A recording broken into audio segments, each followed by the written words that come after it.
Good morning to our audience in the US, and good afternoon to our audience in Europe.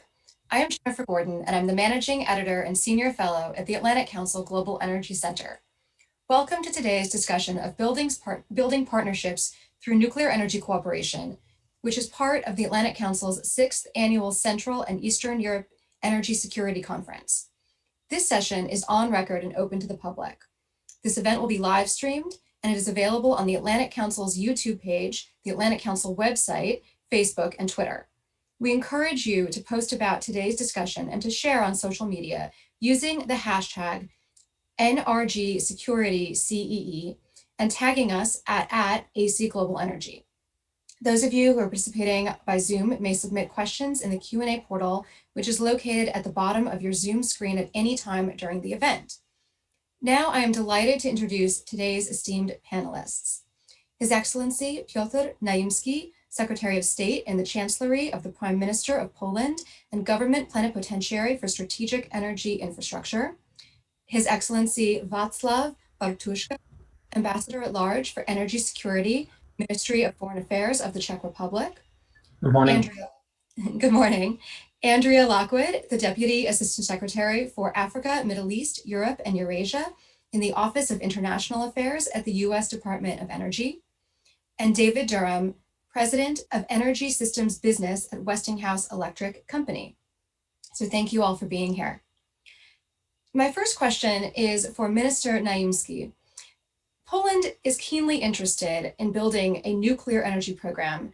Could you share some of the reasoning behind why nuclear is such an appealing energy source for Poland? Thank you for the invitation. In Poland, we are entering a very difficult transition phase in our energy sector. It means that we are phasing out coal generation in our system. It will take probably about 30 years to finish it. But anyway, we need base load replacement in technology. So we are turning toward nuclear because nuclear is non-emission. Of course, gas will be still used in a mid-term, but for long-term, we need nuclear as the generation. The second reason is that we need cheap electricity. And in a long term, investment in nuclear is cheap. Cost of energy for customers, let's say in 30, 40 years of functioning nuclear plant is low and will be low. And this is the reason we are willing to start this program in Poland. And I hope that this non-emission green transition of energy sector will be based also on this non-emission nuclear technology. Thank you so much for such a great overview of Poland's interests in nuclear energy. I'd like to go next to Ambassador Bartuszka. Ambassador, the Czech Republic has had a nuclear energy program for many decades. What are your goals in continuing to build this program? Well, good morning to you in Washington and dzień dobry do Warszawy. Thank you for the invitation. Look, basically what Mr. Naimski applies to my country and other European countries as well. Nuclear is zero emission, it's a safe, predictable source of electricity. We have it for decades, it's roughly 1/3 of our electricity generation. It has strong public support in my country. No political party is against, no political party in parliament is against nuclear. The public support is steady at 70%. So it's basically a relatively easy question. The only difficult question is geopolitics, which countries to invite to a tender and which not, which I expect will be your next question. But basically, nuclear for us is a very simple topic which has a broad public support and political support. Thank you so much. And yes, I do intend to get into some of the geopolitical issues as well. But first, I would like to go to Deputy Assistant Secretary Lockwood. Das Lockwood, could you tell us to what extent does the U.S. Department of Energy view energy independence in Central and Eastern Europe as being of strategic importance, and why? Jennifer, thank you. It's very nice to be with the Atlantic Council again, and I'm very glad to be here with my distinguished colleagues. I, you know, I can affirm without qualification that the Department of Energy remains committed to the strategic importance of nuclear power and very much interested in the importance of energy and energy diversity in Central and Eastern Europe. We feel like it's a priority to support innovative and advanced nuclear energy technology. As my colleagues have said, it is an emissions-free technology and one that we are promoting in the United States and around the globe. The Biden administration is committed to, lowering our emissions and meeting our clean energy and climate goals. And we recognize that we're not going to be able to do that without safe, safe and clean nuclear power. So we believe it's clean, safe, reliable power for our partners, and it's a strategic tool to address the challenges and mitigate the consequences of climate change. We know that civil nuclear cooperation creates long partnerships, and we are very eager to use that tool with key allies such as Poland and the Czech Republic. So we think that this is an important way to make these long 100-year partnerships with key countries in Central and Eastern Europe, and this is strategically important. Thank you. Thank you so much, Das Lockwood. And having now heard the U.S. government perspective on the importance of nuclear energy and nuclear energy partnerships, I'd like to go to you, Mr. Durham. And could you give us Westinghouse's and the nuclear energy industry's perspective on why countries in the CEE are of strategic interest to the industry? Thanks for having me, Jennifer. Happy to do so. I'd say Central and Eastern Europe have been a strategic focus of our industry for more than 10 years. I mean, for example, Westinghouse, we've been providing fuels and services to operating plants in various countries in the region, including Slovenia, which is a Westinghouse technology plant, the Czech Republic, Ukraine. We're providing D&D services in Slovakia and Bulgaria and Lithuania. And we've started servicing not just Westinghouse technology reactors, but also VVERs. And then, that's just from the Westinghouse perspective. From the remainder of the industry perspective, other firms from the U.S. have been successfully working in Central and Eastern Europe for a long time. One that comes to mind is Holtec, spent fuel services and other products provider. They've worked at Chernobyl. They currently have a spent fuel storage, ISAFC, the dry storage facility at Slovenia's Krško plant, which is a Westinghouse reactor. And so from that perspective, this isn't a new market for the US industry. I think one of the most exciting things, though, is kind of the region's commitment to new build. And so, from our perspective, that's extremely interesting and exciting. And that's a strategic focus for us. And we're bringing a Team USA approach to it. We have dozens of US companies as part of our teams, along and partnering with the US government. And we're excited. We're very excited about the opportunities in Poland, Czech Republic, Slovenia, Ukraine, and hopefully some other countries. So thank you. Thank you, Mr. Durham. And having heard now about some of those opportunities, I'd like to have a little bit of a conversation about some of the challenges in building out nuclear energy programs in this region. So, Minister Naimski, I'd like to go back to you and ask, as Poland seeks to establish a nuclear energy program, what do you see as being some of the greatest challenges? You see, Poland is kind of a newcomer in nuclear energy technology and sector. We don't have any nuclear power plant yet. So probably the process of choosing partner and technology will be for us a bit difficult, and we are pretty much aware of it. We have to rely on EU regulations on that, of course, and we would like to end with the choice which really will be for us valuable in terms of long partnership. As Andrea said, it's about 100 years. The second challenge is construction. Construction should be proceeded in time and in budget, as we say. So this is a very, very difficult time, and we know that there are not many such investments completed in a predicted timetable 100%. And this is really one probably of the most important things. And this third I would like to mention is consequences and determination of both sides. Means us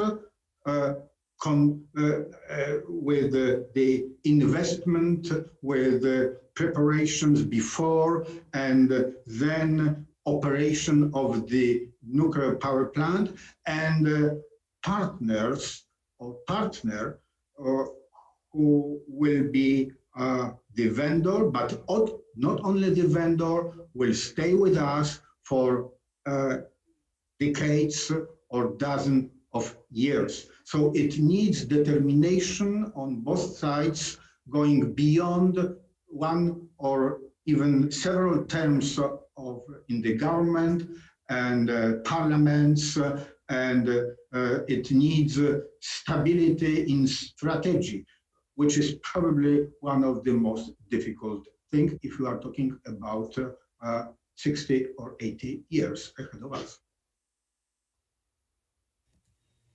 Thank you so much, Minister Naimski. Ambassador Bartuszka, I'd like to go back to you now for the geopolitics question and ask, as the Czech Republic seeks to build to expand its program, and especially we've heard a lot in the news lately about the tender at Dukovany, to what extent are geopolitical considerations part of this equation as you look to consider new vendors? Well, I would explain first why we actually decided so much to put attention on geopolitics. Exactly as Mr. Naimski said, this is a decision for decades. Just to illustrate, it's now 32 years since the revolution in '89, and we have 6 units which were made by the Russian design. They were manufactured in Czechoslovakia back then, but they were made by the Russian design, by the VVER, or Soviet design. And even today, 30 years after the revolution, when we want to change something or when we want to improve something in the reactors, you have to talk to Russians. As simple as that. They have to know why, not just the know-how, but know why. So that's why we put so much attention to the security implications and geopolitics, if you will.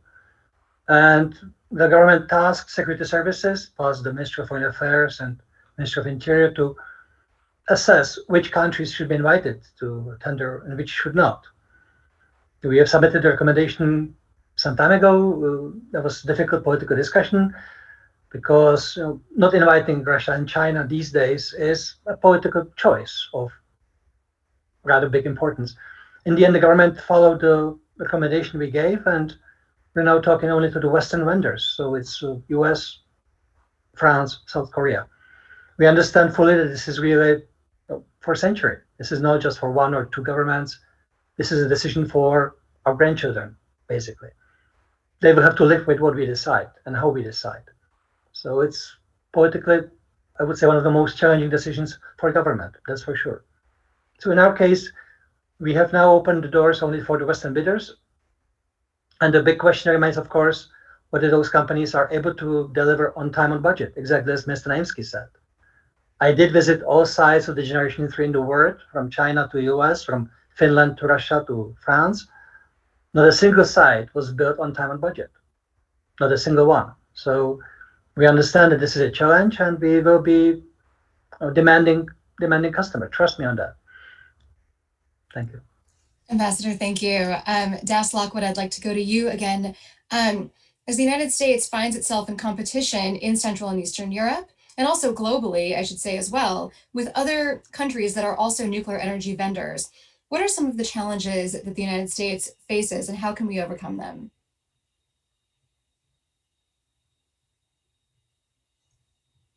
Okay, I think I've got the mute button figured out.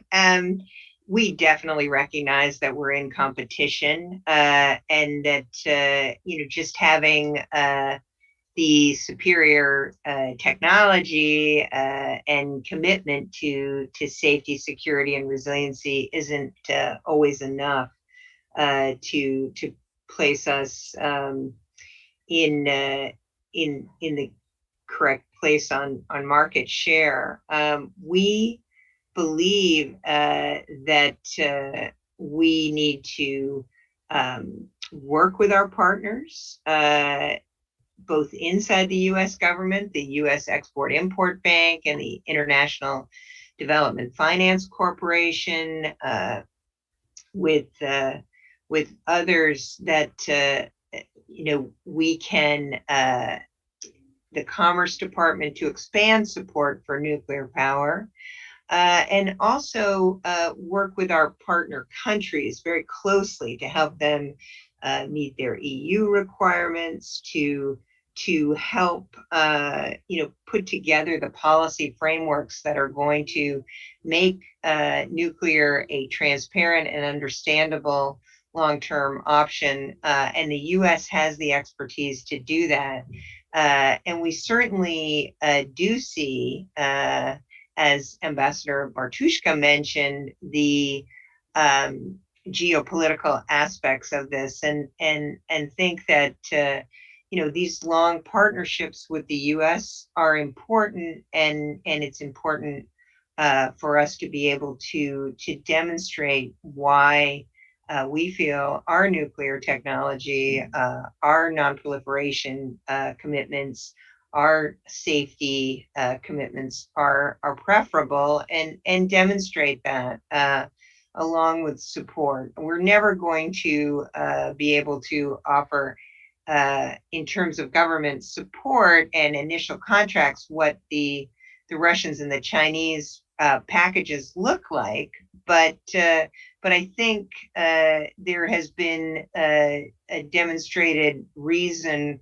why things do not look as good as they might initially, and why, looking over the long-term period of the relationship, why the U.S. is the preferable partner, and we're here to step that up and demonstrate it. We're also looking at innovation in civil nuclear energy, and innovation is a place that we lead, and we will continue to share that expertise as we fully commercialize our small modular reactors, and really work on the things that have slowed nuclear projects from being that on time, on budget option that everybody wants, including the companies. I think David would agree with me there.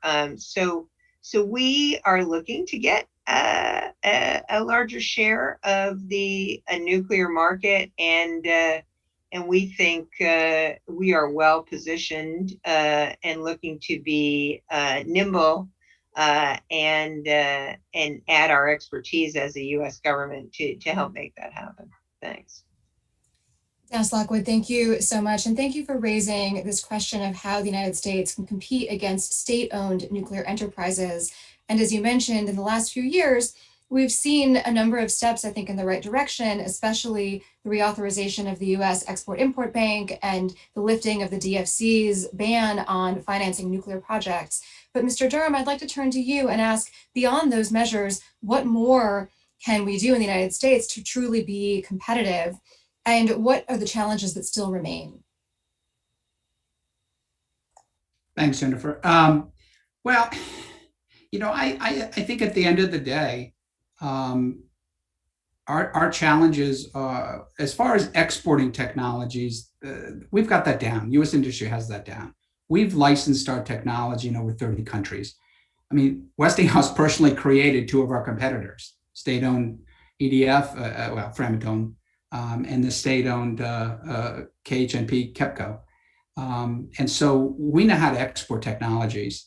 The biggest difference, and I think I can't answer it better than Das Lockwood did. I mean, we're competing with 4 state-owned entities who are instruments of foreign policy of their governments, and we're not. We're private sector companies, not just Westinghouse, but the entire U.S. nuclear industry.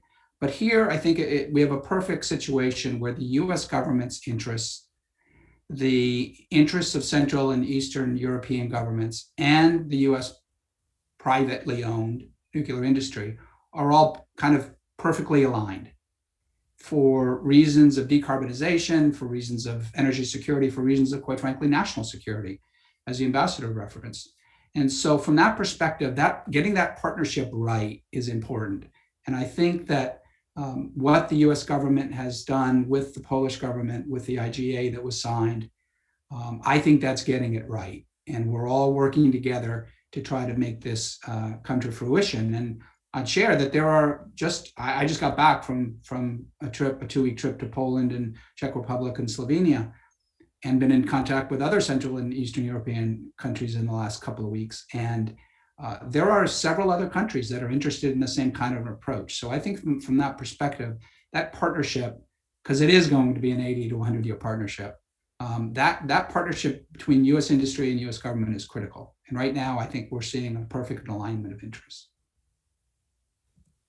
Thank you, Mr. Durham. And in speaking about that alignment, I would add too, or reemphasize the point that in the United States, even though we've seen our politics somewhat fractured in the last many years, nuclear energy is something that actually enjoys great bipartisan support. So I just wanted to re-emphasize that point. But Mr. Naimski, I'd like to go to you to really delve a little bit more into this question of international civil nuclear cooperation and ask you, what types of partnership and cooperation are you looking for from the United States as Poland seeks to establish its civil nuclear energy program?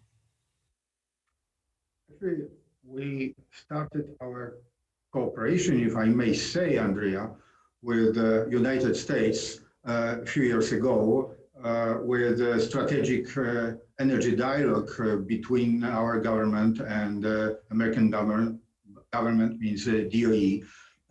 And the result of this dialogue or those talks, I believe, is understanding on both sides what we would like really to achieve, and the will. Where is the will? There is a future.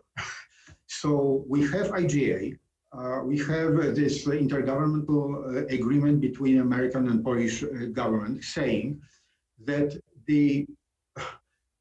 I will say the proposal for Polish government, complex proposal, will be prepared by American companies, which is Westinghouse and Bechtel, supported by TDA, American TDA, with cooperation from our company in Poland, chosen to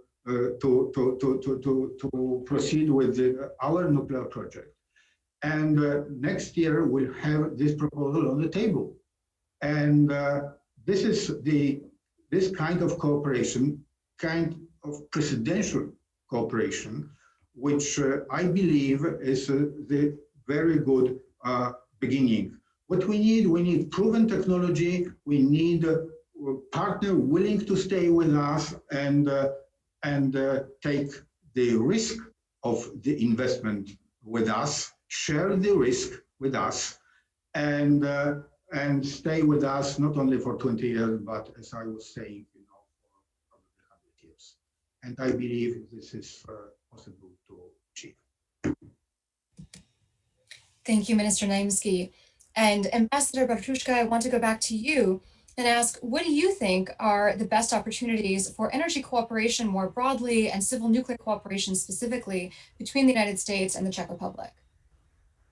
Well, the billion-dollar question is whether the United States will be able to repeat in nuclear what you managed to do in oil and gas. 20 years ago, US were importing oil and natural gas. And thanks to fracking, which was greatly supported by US government, national laboratories, and private industries, and everybody else, you managed to turn around incredibly. I mean, U.S. became again the biggest oil producer in the world, became gas exporter. You really managed incredible things, and fracking is really a mixture of high tech, plenty of money, venture investment, but also government support. So we're actually hoping that the nuclear, you will manage to do something similar with the small modular reactors, because let's be honest, you're not number one in the world these days when it comes to nuclear. Andrea, I know you don't like me saying that, but that's true. I'm sorry about that.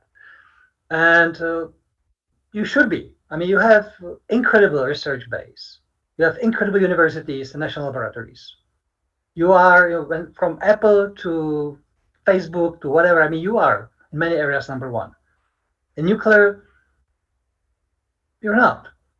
And I think that the small modular reactors are the area in which you could be again number one. You have the best shot at it in the world. And that would be, I would say, probably the same revolution which you managed to do in oil and gas production. And definitely something you would like to take part in if you succeed in this, because the large reactors, the projects which cost $5 to $8 billion each on paper, and in reality sometimes even much more, are difficult investments, long term. I mean, they take 10, 15, 20 years to complete. The small modular reactors seem to be a much better proposition. They will not be commercially available in this decade, that's for sure. But we're talking a long-term business, which really will involve generations. So I'm hoping for US to come back in this area. Honestly, I do. Thank you, Ambassador. Das Lockwood, I want to give you a chance to respond to this notion of whether the United States is number one in the world or not. And also, I want to ask you if you can characterize how this administration specifically is approaching international civil nuclear cooperation. Sure. And that's I thank Ambassador Bartushka, and I also want to recognize Minister Naimski's kind words about our partnership. I think the United States, I think everyone would agree that it's our technology that others seek to aspire to, and as David Durham pointed out, it's Westinghouse technology that others have assumed to put together their own companies and offerings into the market. So we are, it depends on how you define leadership, but we are very committed to it. I think we see our nation's credibility as an advocate for climate change as having a robust commitment to nuclear energy, and we think that there is technology leadership in the small modular reactors, which we are moving forward on. We have a demonstration project at Idaho National Labs, and we have a commercially licensed technology through the NRC process, which is something that you can take to the bank because everyone recognizes how careful we are in these projects. As Minister Naimski said, we want to be there to show that we are there for the long term, that we started by talking about policy goals, that we are working through our trade development agency, and that's an effort also supported by the Department of Energy and the Department of State and the companies to make sure that we are doing those pre-feasibility studies that try to take away that risk that countries naturally have because of the expense of these projects and the long-term investment that they're taking on. So there's the technology that we have, which is we believe ours is safe and resilient and protected by our regulations. And then there's the new technology that we're hoping is, even better for places where you want to move quickly and have flexibility and look at small units that can be moved in quite quickly. So we're all in on nuclear and looking forward to demonstrating that and seeing how we can make sure that nuclear energy continues to play a role into the future. Thank you, Dallas Lockwood, and thank you also for continuing with this theme of innovation. And Mr. Durham, I want to go to you to ask a more broad question just about how Westinghouse sees itself and positions itself for international civil nuclear cooperation, but also if you could speak to the innovation piece as well. Sure. Thanks, Jennifer. Clearly, I agree with the ambassador. The U.S. is not leading the world in the number of new units sold. However, I also definitely agree with Dallas Lockwood that U.S. technology is leading the world. And I'll get a little parochial here, but if you look at the Westinghouse AP1000, it is the only reactor in the world that can deal with station blackout. Every reactor attempts to prevent station blackout, but the only reactor that can actually safely cool the reactor in a station blackout situation is the AP1000. And I'll go out on a limb, and if Fukushima had happened with AP1000s, Fukushima would have been a non-event. And I think that's a huge discriminator from a technology standpoint. And so, from that perspective, there's still a justification for large units for baseload generation. SMRs are elegant, they're great on paper. I have no doubt that some will be built, but nowhere in the near future. And renewables is not enough. So I definitely think that the baseload generation will be built. And so from that perspective, what we're doing is learning our lessons from our highly successful China AP1000 projects, which have set records for commissioning, operating performance, and refueling outages, world records. But we had a couple of technology challenges. Those are learned, those are resolved. We've learned some lessons from Vogtle. That's resolved. Vogel's getting completed. It's in hot functional testing. It'll be operational early next year. We're taking those lessons, partnered with people who have succeeded, like Bechtel, and we're taking those with us as we look at new opportunities. And so we're looking at ways to kind of improve the performance from a cost and schedule perspective, but we're not changing the design, because that's the lessons of the 70s and 80s. Every reactor was a new design. Unfortunately, I'm not sure our competitors have learned that yet. I know we have. And so we are going to offer everywhere we go the exact same design that was built at Vogtle. And from a systems perspective, it's the exact same design that was built and is so successful in China. So as we look at what else we're going to do, I think the reason I try to spend so much time in the region, we're going to work very closely with our interested Central and Eastern European governments and customers to learn what their needs and priorities are first. Second, we're going to work very closely with the US government to make sure that we're totally aligned in everything that we bring everything we possibly can bring to bear for the benefit of our customers. Third, and we do this everywhere, we're going to develop relationships with local suppliers who are critical to success, both project success as well as political success. This has to be good for the home country, if you will.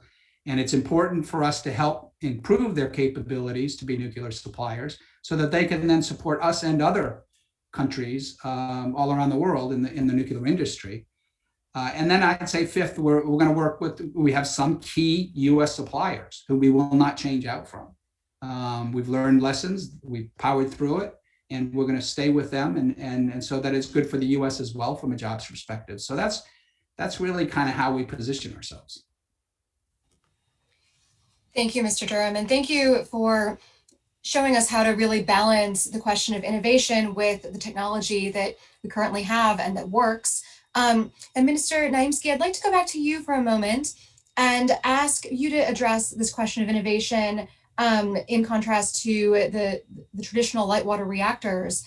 And I know that Poland is thinking through these issues very seriously as well. So I want to give you a chance to comment.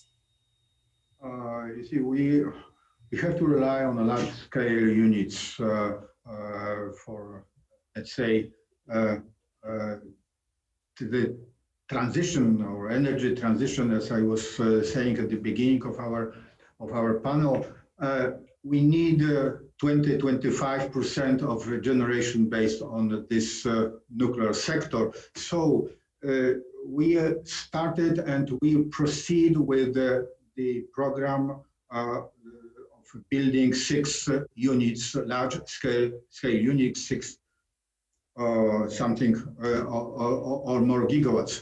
Small modular reactors, it could be the future. It could be the future specifically for chemical industry, for isolated areas not connected with general national transmission grids. And this is one thing. And the other is that they will be commercially available probably in 30s, probably in early 40s. And the profit from industrial approach to the production of the small modular reactors will be able to provide in, let's say, 20, 30 years. So this is next stage. This is next step for us in Poland. I believe that this is possible, and already we have one private company in Poland interested in cooperation with one of American companies willing to start this small modular reactor production or vending them. So good for them. We are supporting it. Why not? This is a chemical industry. Thank you so much for those insights, Minister Kamiński. And we only have a few more minutes left. So with the time we have remaining, I'd like to pose one question for each of you to answer in succession. And the question is, when we reconvene next year, which I hope will be in person, where do you hope that we'll be in terms of international civil nuclear cooperation? So in other words, in 6 to 12 months from now, how will we know from each of your perspectives that we've made progress or that we're making progress? So let me go to you, Ambassador Bartuszka. Okay, well, I think the biggest challenge right now for us in a short-term scale of 1 year is to win the fight over taxonomy. It's a very boring issue, which for Americans is a non-issue, but for us in Europe is a major one, because taxonomy is an EU directive which basically will make some energy sources basically unfinanceable, and others will be, on the contrary, financed to the hilt. So keeping nuclear economically viable is right now the biggest fight we have. We have a great cooperation with France on this issue because the nuclear group of countries in Europe is actually not that large.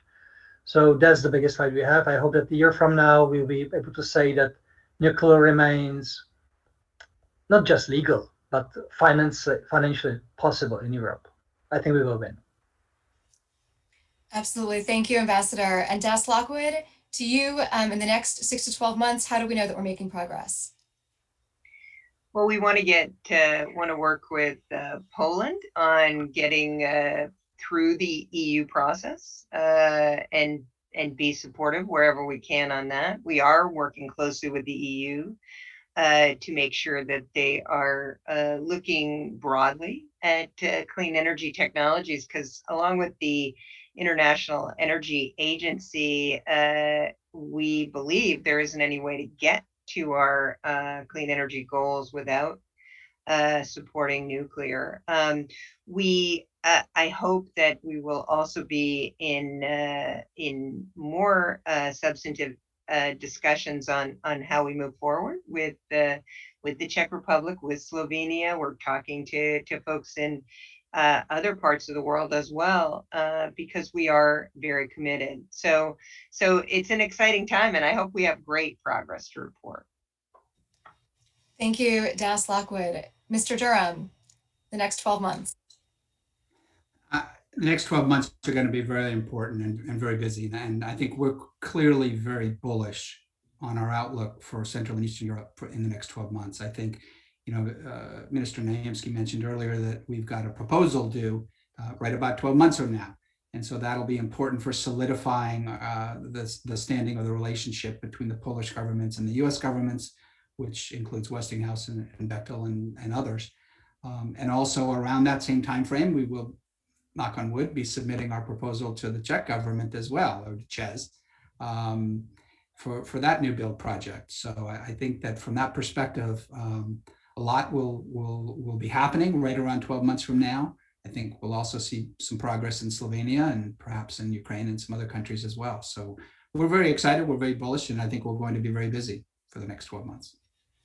Thank you so much, Mr. Durham. And finally, for our last word, Minister Naimski, how do we know that we're making progress in the next year? Right. We would like to have reports, environmental and site reports completed in 6 months from now. And by summer next year, we would like to have this complex proposal ready together with the feed being prepared and the financial scheme agreed between our government and the company and American government and American agencies for the whole 20-year program. Thank you so much, Minister Naimski. And unfortunately, we are now out of time. So I would like to thank our esteemed speakers, each of you, and our audience, and my Atlantic Council colleagues. And I'd like to thank our partners for this conference, the Polish presidency of the Visegrad Group. Please join us in 15 minutes at 11:45 a.m. Eastern for our next panel discussion, Securing Critical Electric Infrastructure Amidst the Energy Transition. Stay safe, everyone, and I hope to see you all again very soon.